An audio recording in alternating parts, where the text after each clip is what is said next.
Welcome to Thinner Peace and Menopause and Beyond. This is Dr. Deb Butler, Master Life and Weight Coach, and as always, your coach. Today is episode number 139, and ho, ho, ho, it's the holidays. Stay tuned.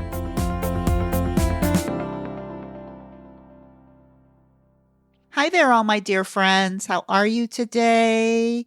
I am doing fantastic. I just got off the phone with one of my clients. I'm always doing fantastic after I do a coaching session because I learn so much. It's like every time I talk to a client and I listen to my own coaching, I get such great advice that I have to write it down. So anyway, I want to share some of that advice with you, especially because the holidays are coming or the holidays are here. And I really want you to look at some things that might be going on in your head that might not be your best interest during the season, because this is the thing that I know for sure. The holiday season is actually composed of about 4 or 5 days. And so many people, and I think the statistics on the holiday season is that people in general gain like 10 to 15 pounds. Now, listen, you can't gain 10 to 15 pounds off of 4 days to begin with. So it's like, what the heck is going on in people's heads that even allow them to do this? Because as I've told you so many times before, hey, you gotta take the drama out.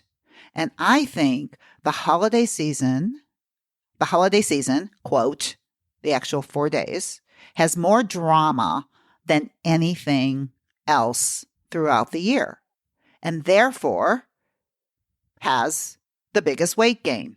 Food drama equals weight gain. So here, this is what I want to talk to you about today. Is it possible for you to start taking some of the drama out of this? Because I got news for you. You don't need an extra 10 or 15 pounds on you. And it's not even the weight as much as it is your own disconnection from your own body. You don't want that. And this is the thing. It's like, I think a lot of you think you do want that. So I want to give you an example of some of my clients from Thanksgiving. So as you know, or maybe you don't know, that 99%, well, all of my clients do food journals. And of course, if you're not a client of mine, you know that I recommend that you do the food journals that are in my podcast companion workbook that you can get at drdebbutler.com/change. And in there are copies of food journals. There's plenty of them. You make copies of them and you start writing down everything that you eat. Now, listen, the purpose of a food journal is not so that you can count your calories or count your points, God forbid. You know that I'm a 30-year former lifetime Weight Watcher. I've counted points more than I like to say. And I hated food journals. And when I first came to this type of coaching and was told that I had to do a food journal, I almost wanted to throw up because of my past. But this is what I want to tell you about food journaling, and any of my clients will tell you this, is that it is a way to open up your mind to what the heck is going on. Not so much about what you're eating, but why the heck you're eating. That's what you need to figure out, because I know you guys know what to eat. But the thing is why do you eat what you eat?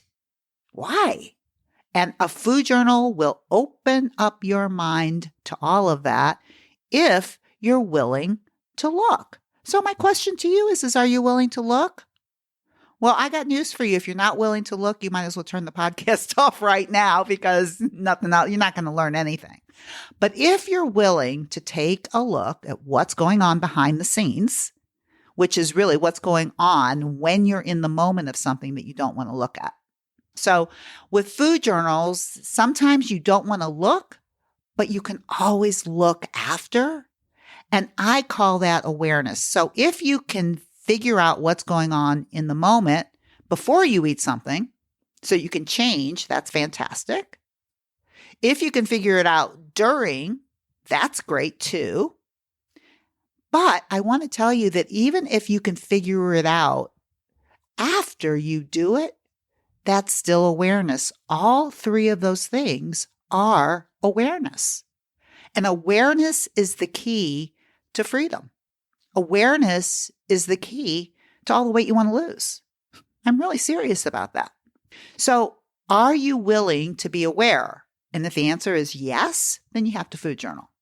And so many of my clients would tell you that their awareness of the things that they did after and being able to be coached on it during our sessions is what freed them. They learned from what they did. They learned what they were actually thinking so that they could change. And that's what I want to offer you today during the quote unquote holidays or the 4 days, either or.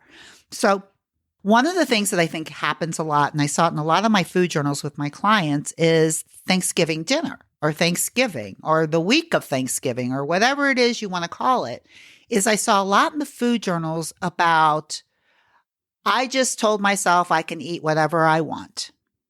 And I want to tell you something about that thought.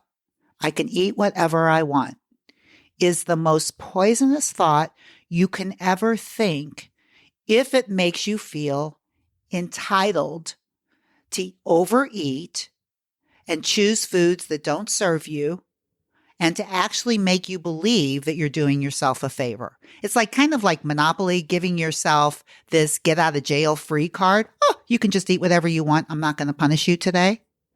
But I want to tell you something.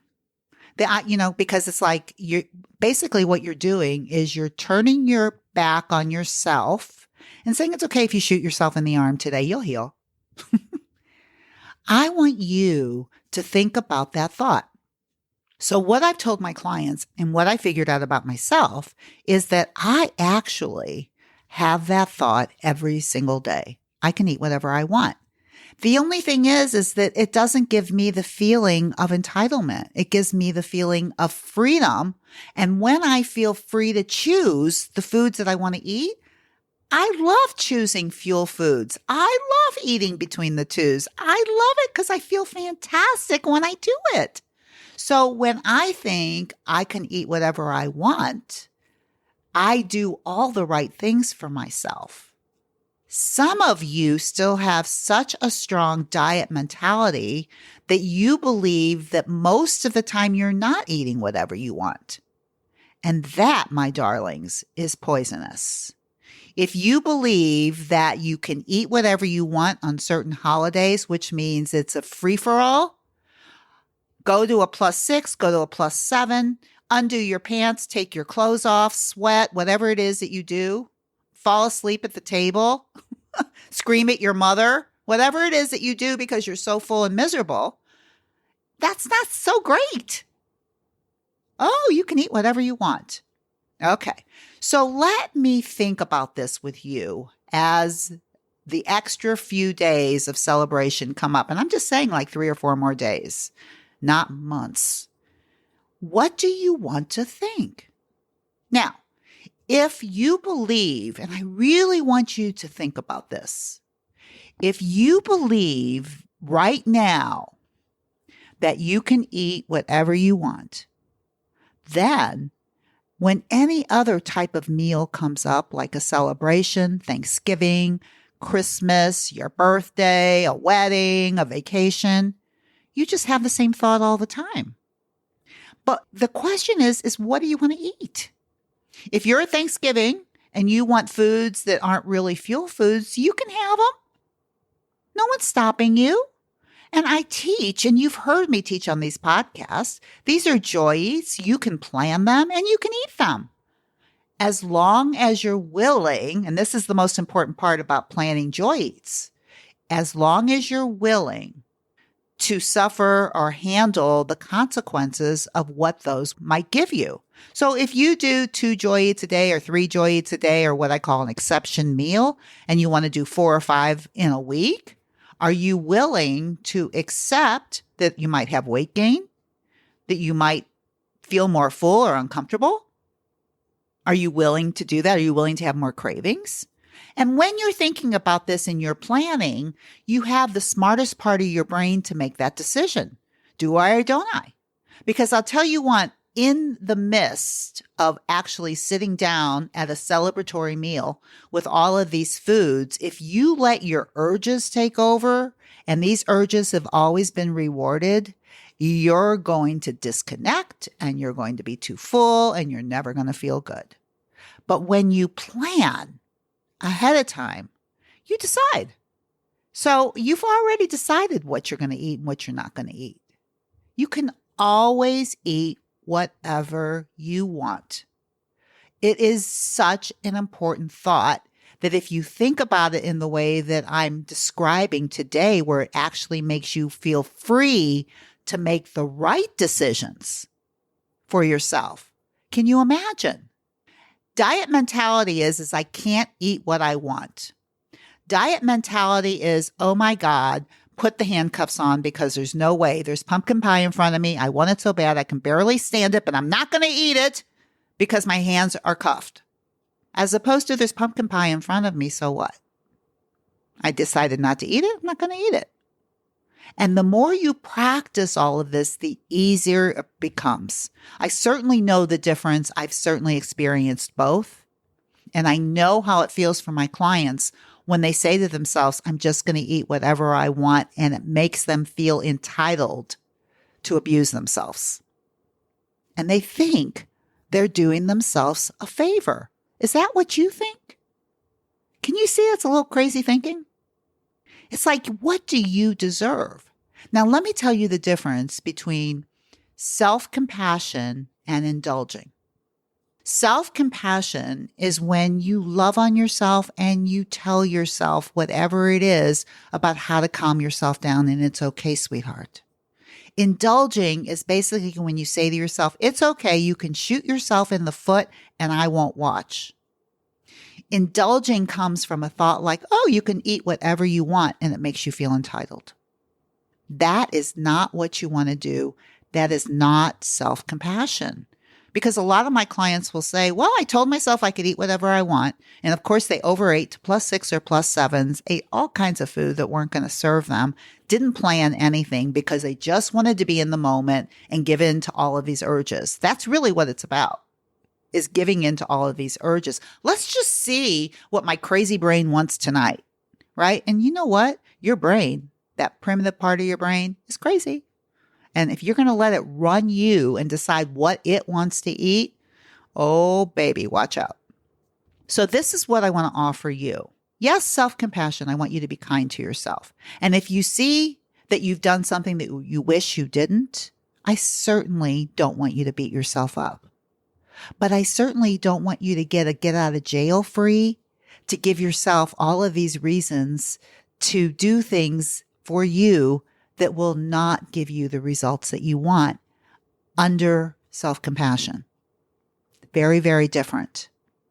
So here's what I want to offer you for the beginning of December is I want you to start incorporating this thought that I can eat or I want to eat whatever I want.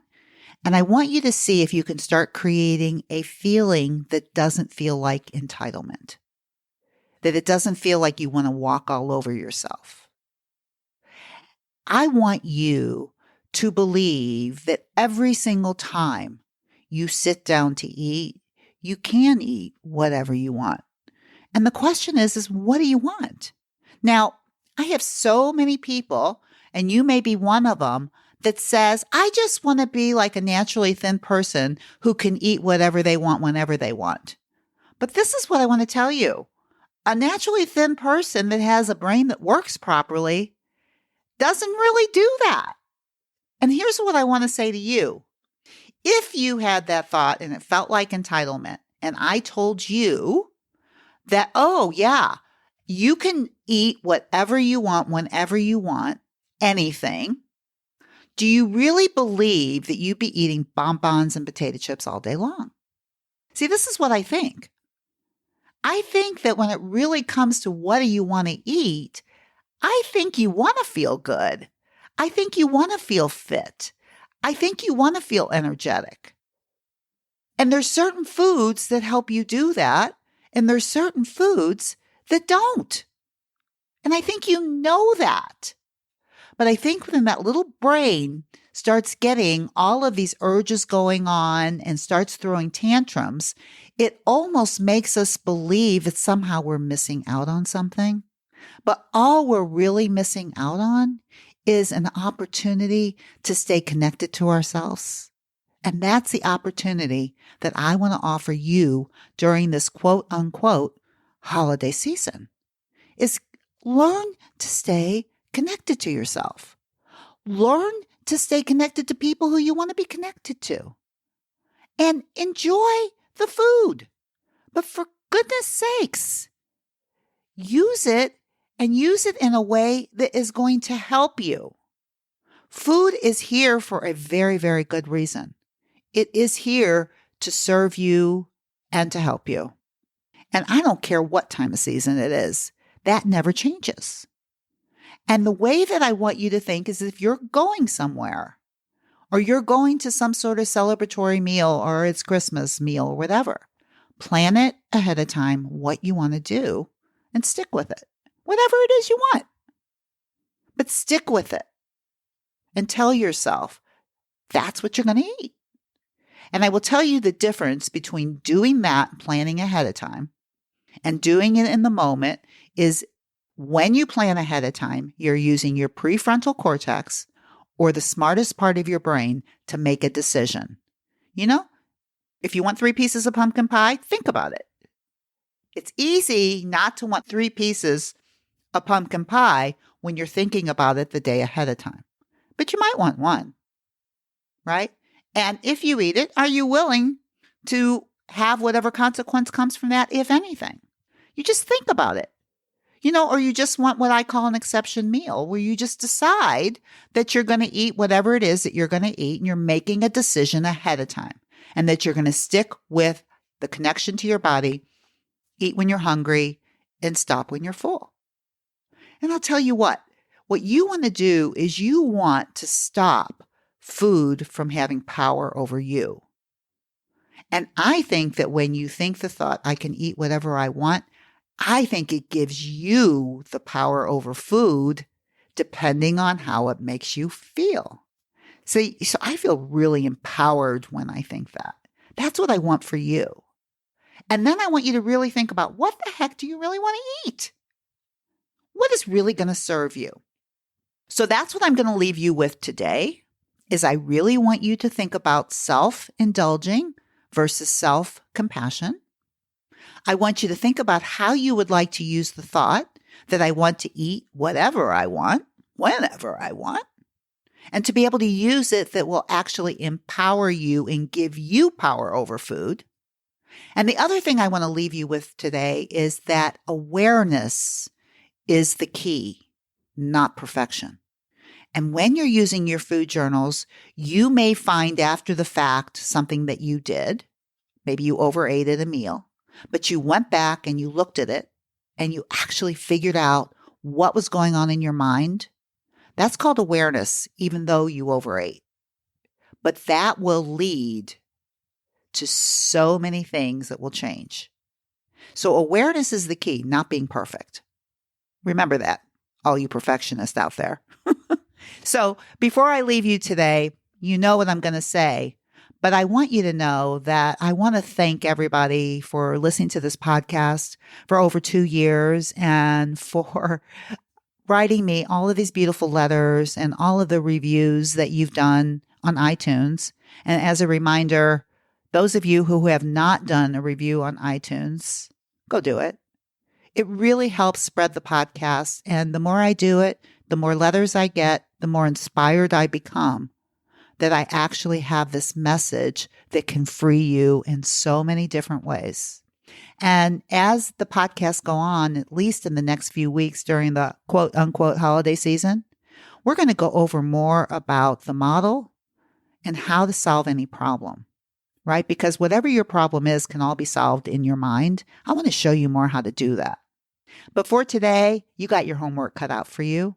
And as always, you know that I want you to be very, very kind to yourself. And I'll talk to you next week. Bye-bye.